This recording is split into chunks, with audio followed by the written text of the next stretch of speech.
വീട്ടിൽ ഇരുന്ന് ബോറടിച്ചപ്പോൾ ഇക്ക വരുന്നോന്ന് ചോദിച്ചപ്പോൾ കൂടെ ചാടിയതാണ്. കൂട്ടുകാരൻ്റെ കടയിൽ കയറിയതാണ്. അവൾ പോയിട്ട് തിരിച്ചു വന്നപ്പോൾ കയ്യിലൊരു കിൻഡർ ക്രീമിയുടെ മിഠായി ഉണ്ടായിരുന്നേ. പാട്ട് കേട്ടാൽ അപ്പോഴേ അവളും കൂടെ പാടാൻ തുടങ്ങും. പിന്നെ നിർത്താൻ ഭയങ്കര പാടാണ് കേട്ടോ. ഇക്കാക്ക് പുനലൂർ വരെ വരേണ്ട ആവശ്യം ഉണ്ടായിരുന്നു കേട്ടോ. അതുകൊണ്ടാണ് ഞാനും കൂടെ ചാടിയത്. വീട്ടിൽ ഇരുന്ന് എത്രയാണെന്നും പറഞ്ഞ് നമ്മൾ മനുഷ്യൻ വീട്ടിൽ ഇരിക്കുന്നത്. ആ മുട്ടായി കൈ കിട്ടിയപ്പം തൊട്ട് അതിനെയും വെച്ച് കളിയായിരുന്നേ. അപ്പോൾ വണ്ടിയിൽ പാട്ട് നിന്നിട്ടും അവളെ പാട്ടൊന്നും നിർത്തിയിട്ടില്ലായിരുന്നേ.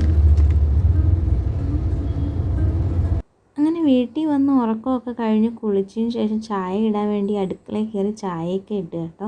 അവൾ എണീക്കും മുമ്പ് ചായ ഇടാന്നാണ് വിചാരിച്ചത്. ചായ ഇട്ട് കഴിഞ്ഞപ്പോഴത്തേക്ക് ഒരു വിളി വന്നു കേട്ടോ. വാവ എണീറ്റെന്നും പറഞ്ഞു. അവളപ്പോൾ ഉറക്കത്തിൽ നിന്ന് എണീറ്റാൽ നേരെ തലങ്ങണി എടുത്ത് വെച്ചാലും തലങ്ങണിയുടെ മണ്ടയിൽ കൂടെ ചാട്ടകമാണ് ജോലി. ചായയൊക്കെ ഇട്ട് ഇക്കാക്കും ഒഴിച്ച് എനിക്കും ഒഴിച്ച് ഞങ്ങൾ നേരെ ഫ്രണ്ടിൽ പോയിരുന്ന് ചായ കുടിക്കുകയാണ് കേട്ടോ. ഈ സോഫയിൽ വന്നിരുന്ന് കളിക്കാൻ അവൾക്ക് ഭയങ്കര ഇഷ്ടമാണ്.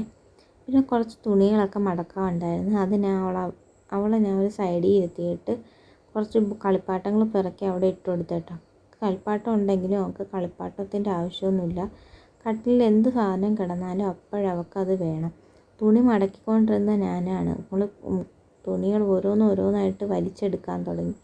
ഞാൻ പിന്നെ പെട്ടെന്ന് തുണികളൊക്കെ മടക്കി മാറ്റി വെച്ച് ക്യാമറ കണ്ടപ്പോൾ നേരെ ക്യാമറയുടെ നേരെ പാഞ്ഞു വരുവാണ്. ഫോൺ എടുക്കാൻ വേണ്ടിയിട്ട്.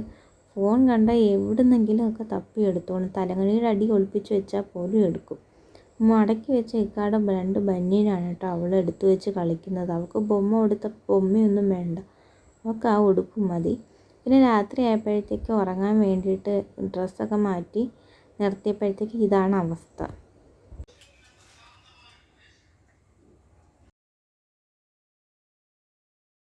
ഇപ്പം തന്നെ കൈയൊക്കെ വിട്ട് പിടിക്കാതെ തന്നെ നിൽക്കാനൊക്കെ ശ്രമിക്കുന്നുണ്ട് കേട്ടോ. ഇടയ്ക്കിടയ്ക്കൊക്കെ താഴെ വീഴുന്നെങ്കിലും തന്നെ പിടിച്ച് നിൽക്കാൻ ശ്രമിക്കുന്നുണ്ട് കേട്ടോ. അപ്പോൾ ഇത്രയേ ഉള്ളൂ. എന്നെ എൻ്റെ ചാനലിനെ ഇഷ്ടപ്പെട്ട ചാനൽ സബ്സ്ക്രൈബ് ചെയ്ത് സപ്പോർട്ട് ചെയ്യണേ.